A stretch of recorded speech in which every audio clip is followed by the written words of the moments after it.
Assalamualaikum warahmatullahi wabarakatuh. Berjumpa kembali dengan Bragivari Channel, dan kali ini saya akan mengangkat sebuah kisah sebuah kejadian nyata yang dialami oleh kawan saya sendiri. Kawan saya ini menceritakan langsung sebuah kejadian yang nyaris merenggut nyawa beliau dan anaknya ya. Jadi singkat cerita, sekitar bulan Desember atau lebih tepatnya akhir tahun, di tahun 2019 yang lalu, kawan saya ini mengikuti sebuah acara yang diadakan di lingkungan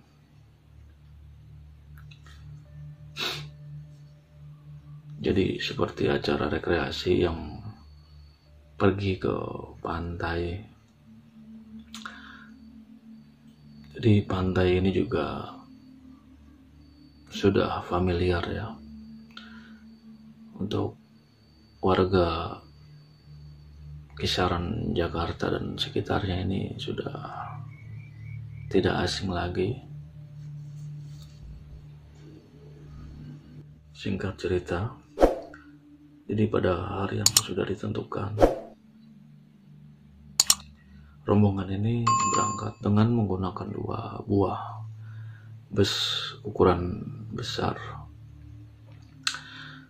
Berangkat ini dari Jakarta sekitar jam 6 pagi.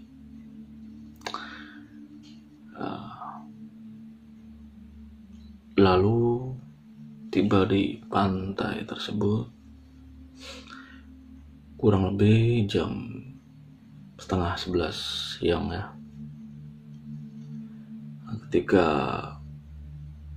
rombongan tersebut sampai, sebagian ada yang bersiap-siap, ada yang karena lelah mungkin beristirahat sejenak, dan tidak sedikit pula juga yang langsung menuju pantai.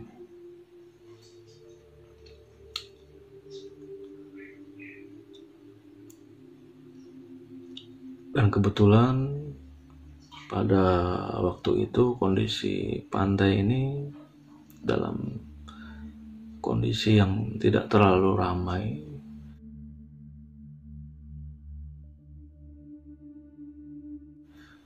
juga tidak dikatakan sepi ya, jadi sedang. Di area pantai ini memang ada papan pengumuman yang ada area-area tertentu yang memang tidak boleh untuk berenang, seperti ada batas atau tanda khusus, dan itu memang tidak boleh dilewati. Kawan saya ini, sebutlah namanya dengan nama MD. Beliau berangkat dengan seorang anaknya yang usia anak tersebut berumur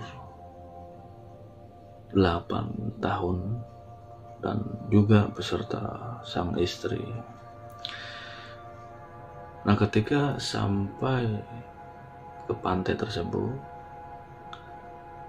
Pak MD ini beserta anaknya langsung menuju ke pantai. Pak MD dan anaknya ini langsung menuju pantai. Mungkin karena sudah lama tidak rekreasi ke pantai, jadi ketika sampai ya tidak sabar ya.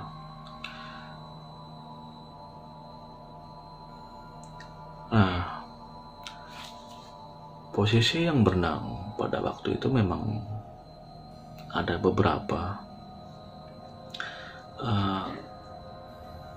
Ada yang berenang di pinggiran, ada juga yang bergerombol ya. Nah, kejadian ini sekitar, yang diingat itu sekitar hampir 1 jam bermain ombak. Pak MD dan beserta anaknya ini memang jaraknya tidak terlalu jauh. Kalau dari bibir pantai ini sekitar hampir 4 atau 5 meter ya. Jadi ya tidak terlalu dalam kan. Nah, tidak lama kemudian sang anak ini dengan menggunakan pelampung yang terbuat dari ban dalam yang diisi dengan udara itu bisa untuk berenang ya. Tidak terasa ini makin ke tengah. Dan yang dilihatnya oleh Pak MD ini tidak jauh dari posisi anaknya berenang. Itu seperti ada orang-orang bergerombol, tapi posisinya seperti setengah melingkar. Ya, kalau boleh dikatakan mungkin lebih dari 5 orang ya. Lebih dari 5 orang. Nah, jadi seperti setengah melingkari dari anak yang sedang berenang. Dan perasaan pada waktu itu yang dirasakan oleh Pak MD adalah kegembiraan yang luar biasa ya. Jadi seperti lupa akan segalanya. Dan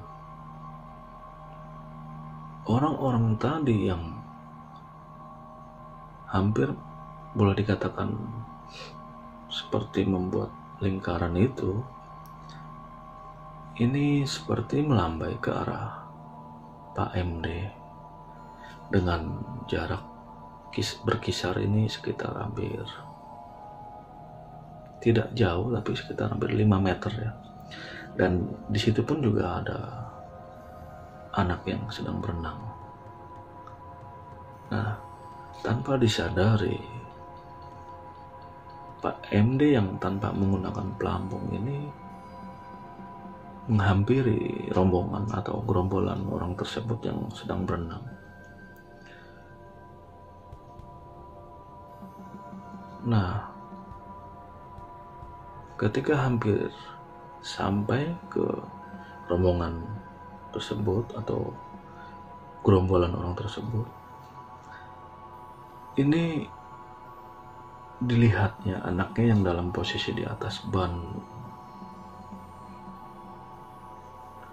itu berenang makin ke tengah, dan mendadak gerombolan orang-orang tadi langsung hilang. Jadi yang dilihatnya adalah anaknya yang sudah terombang-ambing di lautan dengan menggunakan ban dalam ya. Tentunya di sini Pak MD ini panik luar biasa dan serta merta langsung mencoba menyelamatkan anaknya. Dengan perasaan yang berkecamuk, sekuat tenaga ini Pak MD menarik ban atau pelampung yang untuk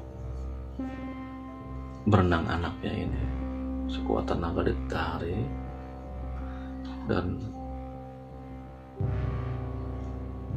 disitulah merasa Pak MD ini berenang sekuat tenaga, tetapi memang tidak, seolah ini tidak bisa sampai ke tepian pantai ya. Dan di posisi setengah sadar dan hampir menyerah, Pak MD ini berusaha sangat keras bagaimana caranya agar anaknya ini selamat. Dia tidak memikirkan lagi nasibnya ya. Ya pada waktu itu bagaimana caranya ini anak selamat, walaupun nantinya umpamanya dia tidak selamat juga tidak masalah gitu. Yang penting bagaimana caranya ini menyelamatkan sang buah hati. Di dalam posisi yang memang sudah tidak karu-karuan, karena memang kebetulan kondisi makin ke tengah kan makin dalam ya. Ya walaupun Pak MD ini memang bisa dikatakan pandai berenang, tapi kalau di laut ya beda hal ya, karena memang tahu sendiri kan laut itu bagaimana kan. Sekuat tenaga dengan menarik satu tangan berenang dan satu tangan lagi menarik pelampung ban dalam yang di situ ada anaknya kan. Tapi ya itu tadi, seolah-olah ini masih di situ-situ aja.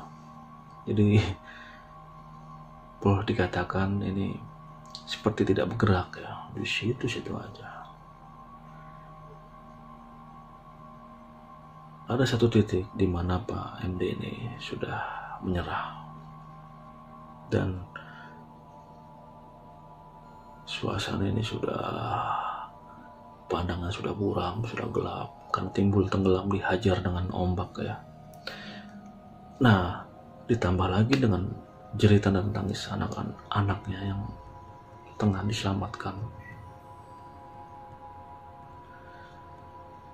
Belum lagi ketika Pak MD ini melihat ke pinggiran dengan radius mungkin sekitar 15 atau 20 meter.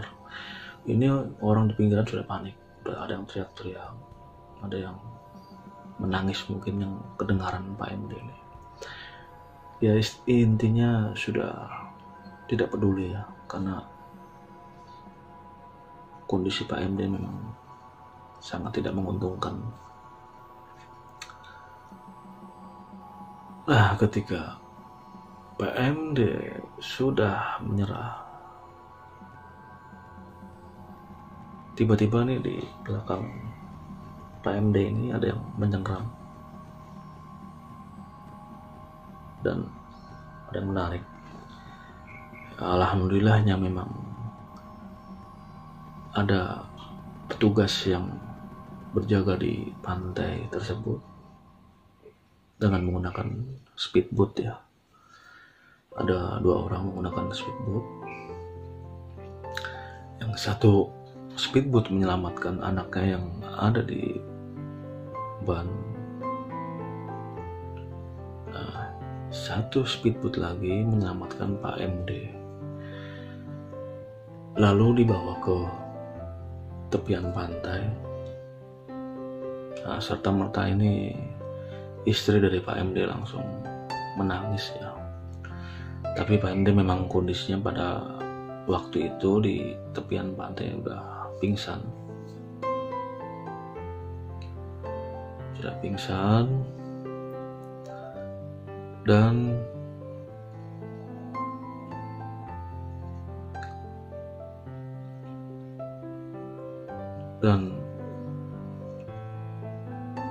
ketika siuman dari pingsannya ini, posisi memang masih di ketika pingsan, ketika sudah siuman dari pingsan, mungkin karena sudah dilakukan pertolongan pertama ya. Ketika siuman ini Pak MD, hal pertama yang dicari adalah anaknya. Bagaimana nasibnya? kemudian ditenangkan oleh pengunjung lain ya. Diberitahu bahwa anaknya alhamdulillah selamat. Pak MD ini mengucap syukur yang tiada habis-habisnya dan beristighfar ya, tentunya dengan kondisi tubuh yang masih sangat lemas dan wajah yang masih pucat.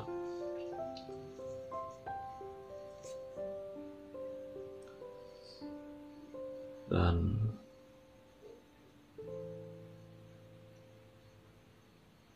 masih ada rasa trauma yang menghinggapi Pak MD ini kan.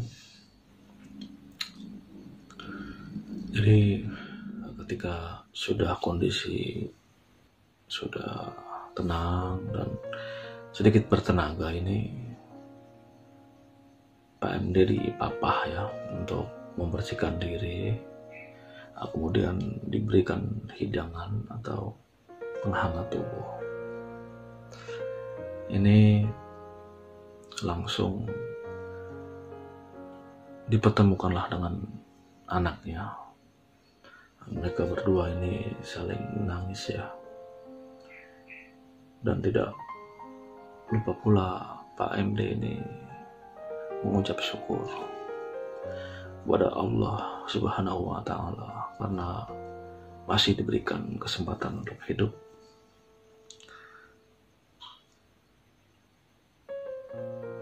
Dan ketika perjalanan pulang, rasa traumatik ini masih menyelimuti Pak MD. Jadi pas pulang ini pun rombongan juga karena lelah juga ya, pulang ke arah Jakarta ini tertidur. Sebagian rata-rata begitu. Dan kalau Pak MD bilang bahkan sampai saat ini traumatik itu masih ada.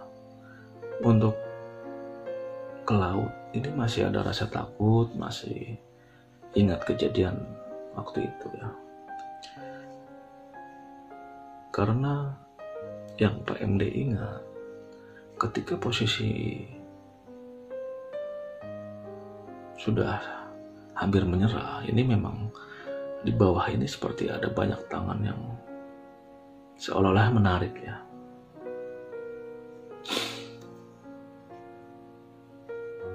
Ini yang membuat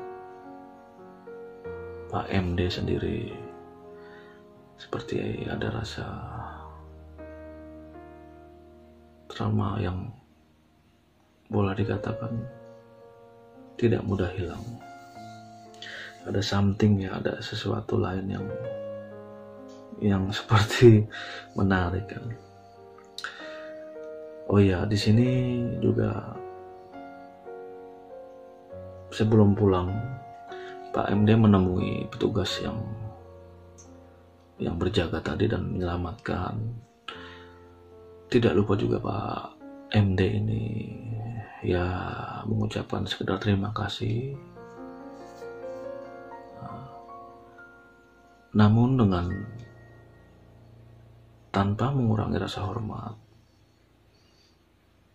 para bapak petugas tadi, petugas pengamanan pantai ya, atau petugas jaga pantai ini menolak dengan halus bahwa itu adalah sudah menjadi tugas dan kewajiban saya, kata bapak petugas tersebut. Dipaksa seperti apa memang tidak mau menerima gitu.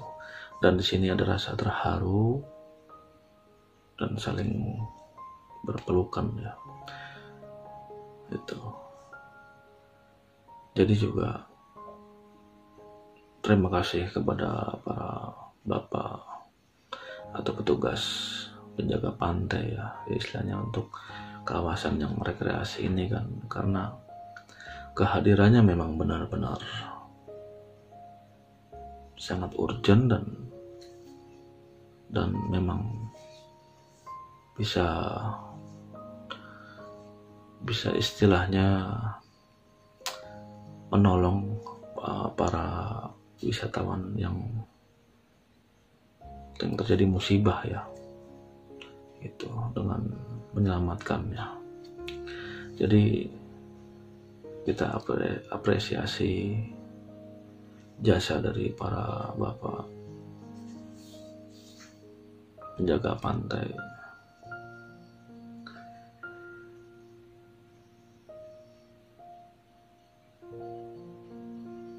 Ya, mungkin kira-kira hanya sampai sekian cerita yang coba saya bawakan, yang sebuah kisah nyata yang diceritakan oleh pelakunya sendiri ya. Hikmahnya adalah mungkin kita berada di tempat manapun, dimanapun, memang harus selalu waspada dan tidak lupa untuk berdoa.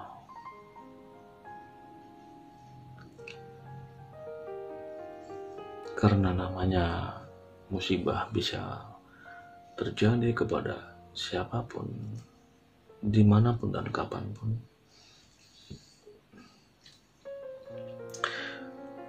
Kurang lebihnya demikian. Dan apabila memang banyak